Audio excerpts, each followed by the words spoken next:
যখন আপনি বাইকটা সেল করবেন, তখন বাংলাদেশের পরিপ্রেক্ষিতে বলতেছি, তখন দেখবেন আপনার অনেক ক্লোজ ফ্রেন্ড, যখন আপনার বাইক ছিল তখন আপনি প্রতিদিন চা খেতে যেতেন 50 টাকা তেল ফুরিয়ে।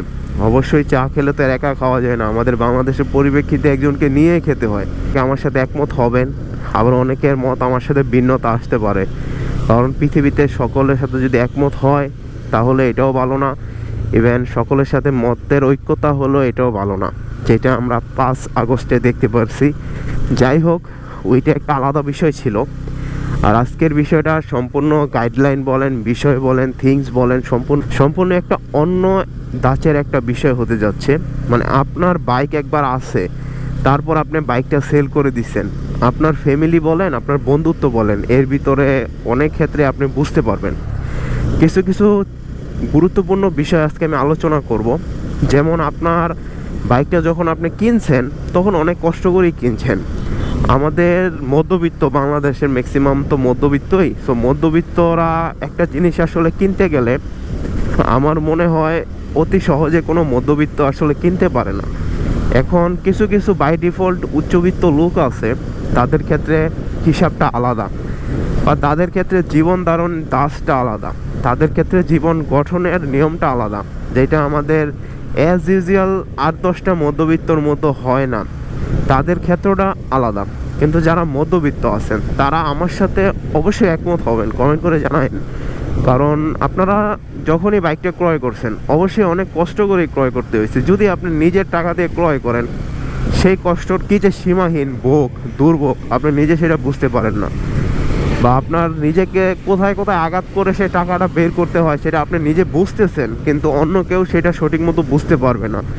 অথবা আপনি যদি ফ্যামিলির টাকা বাইকটা ক্রয় করেন, হয়তো আপনার অত একটা খারাপ লাগবে না, কিন্তু যদি আপনার ফ্যামিলি অত স্টেবল না হয়, দেখা যাচ্ছে আন্ডার রেটেড ফ্যামিলি হয়, যেমন সচরাচর আমাদের সকলে যারা মধ্যবিত্ত আছি, কারো ফ্যামিলি তো ওরকম স্টেবল না, বা কারো ফ্যামিলি তো ওরকম ধনী না যে আপনি চাইলেন একটা কিছু আপনাকে এনে দিল, তাহলে তো আর তারা মধ্যবিত্ত থাকতো না, তাহলে তো তারা উচ্চবিত্ত হয়ে যেত, বা তাদের জীবন ধারণের ধাঁচ, তাদের জীবনযাপনের ধাঁচ, তাদের সব কিছুই চেঞ্জ হয়ে যেত, তাহলে তাদের আর মধ্যবিত্ত বলা যেত না। কিন্তু সচরাচর যারা মধ্যবিত্ত আছি আমরা, তারা কিন্তু সকল ক্ষেত্রেই জীবনে স্ট্রাগল করতে হয়।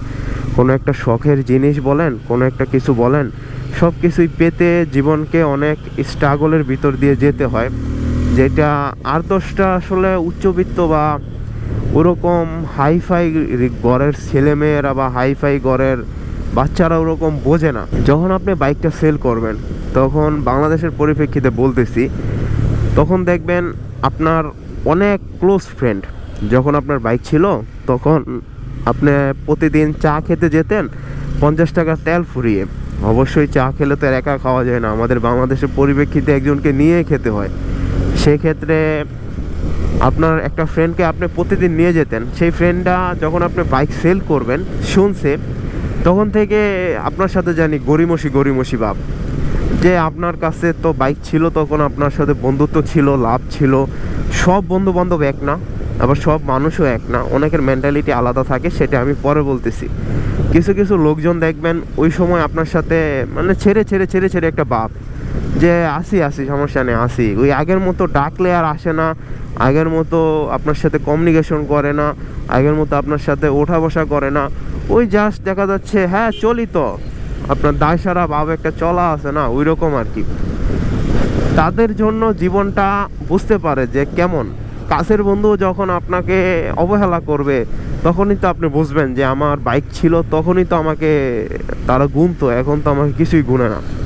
যেমন আমি একটা ঘটনা শেয়ার করি, আমার যখন এফজেড ভার্সন 2টা ছিল, আমি ভার্সন 2টা তো 7,000 কিলোমিটার রাইড করি, অলমোস্ট 13 মাসের মতো আমার 7,000 কিলোমিটার হয়ে যায়। ভার্সন 2টা আমার লাইফের প্রথম বাইক ছিল, FZ version 2। So FZ version 2 যে বাইকটা যখন আমি কিনছি, তখন আমি অলমোস্ট কলেজে পড়ি।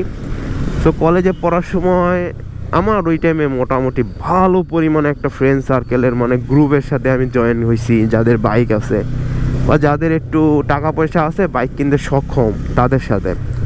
পরবর্তীতে আমি দেখি যে আমার এত বন্ধু বান্ধব, আমি তো কখনো কল্পনাও করিনি, বা আমি নিজেও চিন্তা করতে পারি নাই যে আমার এতগুলো বন্ধু বান্ধব হবে লাইফে। তারপর যখন বাইকটা ছিল 12-13 মাস, তখন তো শালা দেখি যে আমার তো অনেক বন্ধু, আমাকে আর কে আটকায়। তারপর ফ্যামিলির একটা প্রেশারের কারণে আমার বাইকটা সেল করতে হয়, প্রথম বাইকটা। তারপর ফ্যামিলি আমাকে বলছে যে বাইকটা সেল করে দাও, কিছুদিন পর তোমাকে নতুন একটা বাইক কেনার টাকা দিব বা ভালো একটা বাইক কেনার অ্যামাউন্ট দিব। পরবর্তীতে বাইকটাই আমি নিজে থেকেই সেল করে দিই, যেহেতু ফ্যামিলি প্রবলেম দেখছি। আর আমাদের মধ্যবিত্তদের ম্যাক্সিমাম বাইকগুলোই সেল করতে হয় ফ্যামিলি প্রবলেম, হয়তো নিজের প্রবলেম, না হলে আদার্স এই সমস্যা ওই সমস্যার কারণে। তো তারপর আমি যখন বাইকটা সেল করে দিই, আরে যেই বন্ধুটা আমার সাথে চা খেতে যেত, তাকে যদি এখন আমি ফোন দিই যে আয় বন্ধু চা খেতে যাই, তখন ওই আসতে 2-3 বার চিন্তা করে যে ওর সাথে আমি কী কারণে যাব। ওর সাথে এখন গেলে তো অটো দিয়ে চা খেতে যেতে হবে বা অন্য একটা গাড়ি দিয়ে বা হেঁটে চা খেতে যেতে হবে। আগে তো ওর বাইক ছিল, চা খেতে যেতাম ও বাইক দিয়ে। এটা রিয়েলাইজ অনেকে আসলে করবেন বা অনেকে নাও করতে পারেন, যারা আসলে এরকম পরিস্থিতির ভিতরে পড়েন নাই। যারা পরিস্থিতির ভিতরে পড়ছেন অবশ্যই কমেন্ট করে জানাতে পারেন। পরবর্তীতে আমি দেখতাম যে অনেকে আমার সাথে আসলে দায়সারা বা অথবা আমাদের একটা যে বললাম গ্রুপ, বিশাল গ্রুপের সাথে যুক্ত হয়েছি, বাইকিং গ্রুপ। ওই গ্রুপটা প্রতি সপ্তাহে ওই টাইমে আপনার ট্যুর দিত, মানে সকলেই দেখা যাচ্ছে আপনার ইন্টার অথবা স্কুল অথবা দেখা যাচ্ছে ভার্সিটিতে উঠছে এরকমভাবে আর কি চলাচল করতো। তো আমাকে মাঝে মাঝে ফোন দিত, কিন্তু তাদেরকেই যখন তারা ট্যুরে যেত তখন বলতাম যে আমাকে সাথে নে। বলতো আমার তো পিছনের সিট বুক, পিছনের সিটে আরেকজন যাবে, আমার চাচাতো ভাই যাবে বা আমার আত্মীয় স্বজন কেউ যাবে, তোকে তো আমি নিতে পারবো না, এরকম অনেক সমস্যার কথাই বলতো। তারপর আমি তাদেরকে আর বেশি জোরাজোরি করি নাই বা তাদেরকে আর বলিও নাই যে আমাকে নিতে হবে, এরকম কোনো কথাই বলি নাই।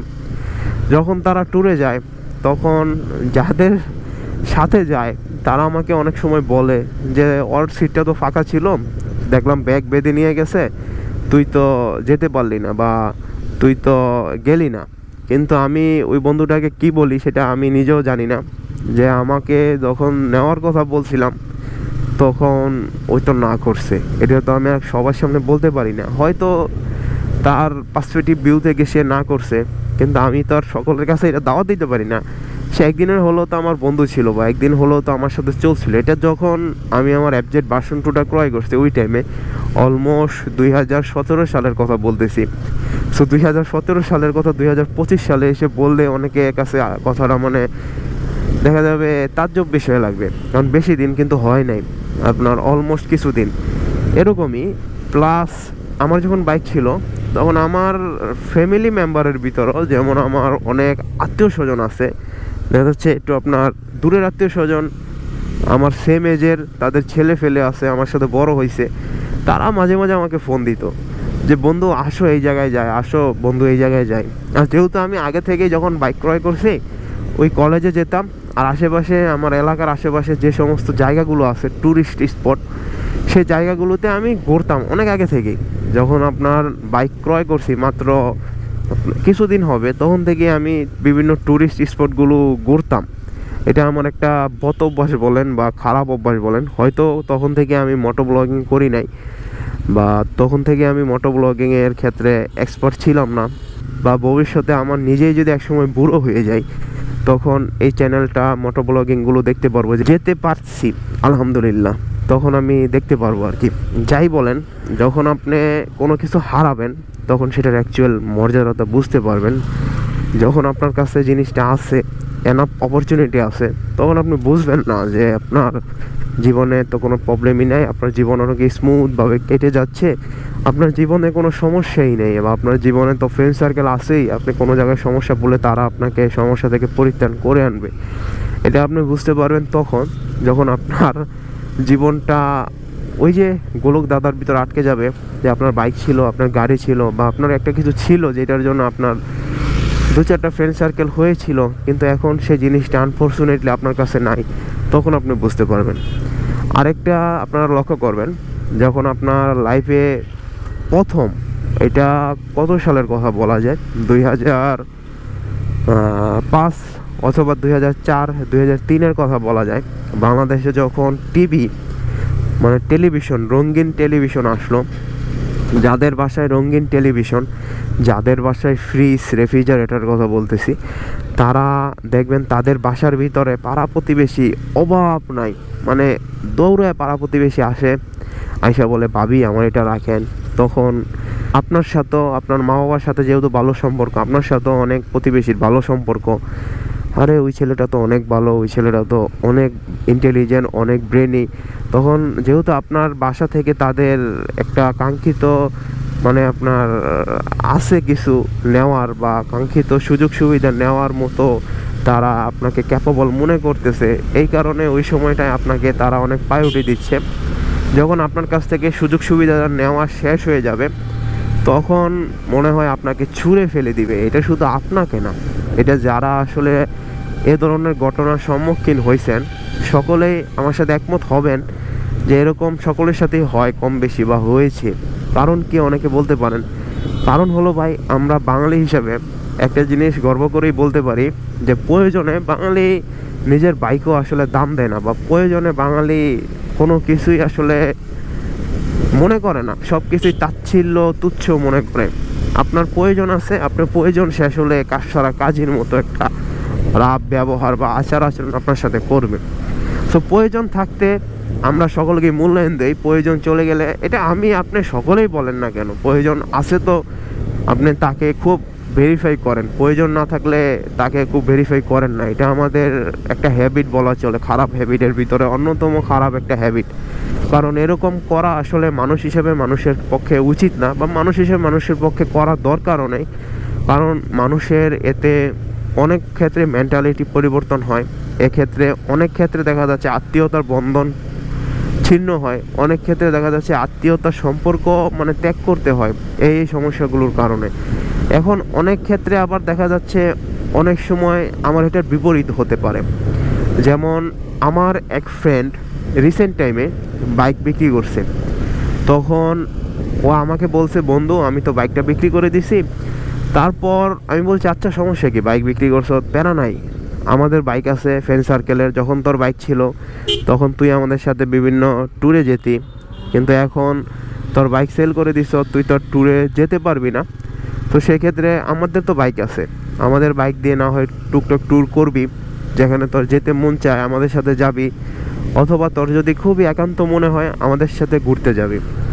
এখন কেন এরকম হয়েছে, এখন দেখেন আমরা যখন 2017-18 সালে কলেজে পড়তাম, তখন মানে কলেজে পড়তাম বলতে আমার ওই টাইমে কলেজ শেষ পর্যায়ে একদম মানে শেষের দিকে আছি, কিন্তু অনেকে আমাদের সাথে আছে এরকমও এখনও পড়াশোনা করতেছে। তো এরকম আর কি, যারা ওই টাইমে কলেজে পড়তাম বা পড়াশোনা করতেছে এখনও, তারা কিন্তু ওই টাইমে আসলে আমরা ম্যাচুরেট হই নাই। কারণ ম্যাচুরিটির একটা বিষয় আছে, আপনার জীবনে আপনি তখনই সব কিছু বুঝতে পারবেন যখন আপনি ম্যাচুরেট হবেন। এখন ম্যাচুরেট হওয়ার জন্য একটা বয়স আছে, আপনি দাপ করে তো বড় হন না, আর দাপ করে কেউ বড় হয় না, বা দাপ করে কেউ আসলে তার কাঙ্ক্ষিত লক্ষ্যেও পৌঁছায় না। সব কিছু একটা ম্যাচুরিটির বয়স আছে, আপনার বয়সের সাথে ম্যাচুরেট হওয়া, আপনার জীবনের সাথে ম্যাচুরেট হওয়া বলেন, সব কিছুই ম্যাচুরেট হওয়ার একটা জিনিস আছে। সেই ম্যাচুরেট হইতে আপনার যতদিন লাগে, ম্যাচুরেট হলে আপনার সব কিছুই আপনি অনেক সহজভাবে বুঝতে পারবেন, যেটা আপনি আন্ডার এজে অত একটা বুঝতে পারবেন না। আমার ওই সিচুয়েশনও যদি এখন হয়, হ্যাঁ এখন আলহামদুলিল্লাহ আমি এতটুকু বলতে পারি, এখন আমার লটস অফ অপশন আছে, এখন আমার লটস অফ ওয়ে আছে, এখন আমার লটস অফ ফ্রেন্ড সার্কেল আছে যে আমি তাদের থেকে সাহায্য নিতে পারবো। এখন আমার কোনো এক বন্ধু থেকে যদি আমি একটা বাইক নিয়ে 1 মাসও রেখে দিই, কোনো কিছু বলবে না, কারণ আমার ফ্রেন্ড সার্কেলের ভিতরে 5 থেকে 7 জনের 2 থেকে 3টা বাইক আছে, অনেক দামি দামি বাইকও আছে অনেকের। সো তাদের কাছ থেকে যদি একটা বাইক আমি এনে রেখেও দেই, তারা কিন্তু ওই রকম কিছু বলবে না। হয়তো 1-1.5 মাস পর চাবে যে আমার সেই বাইকটা কোথায়, তুই তো নিছিলি এনে দে, বা তুই কই নিছিলি, সে বাইকটা আমার কাছে থাকলে আমার প্রয়োজন বা আমার এখন দরকার হচ্ছে, এরকম বলবে। ওই রকম সময়টা ছিল যারা একটু আন্ডার এজের, দেখা যাচ্ছে 20 বছরের নিচে বয়স, তাদের ক্ষেত্রে ওই সময়টা অনেক মানে হার্মফুল হয়, যারা একটু আন্ডার এজের ছেলেপেলে আছে তাদের জন্য।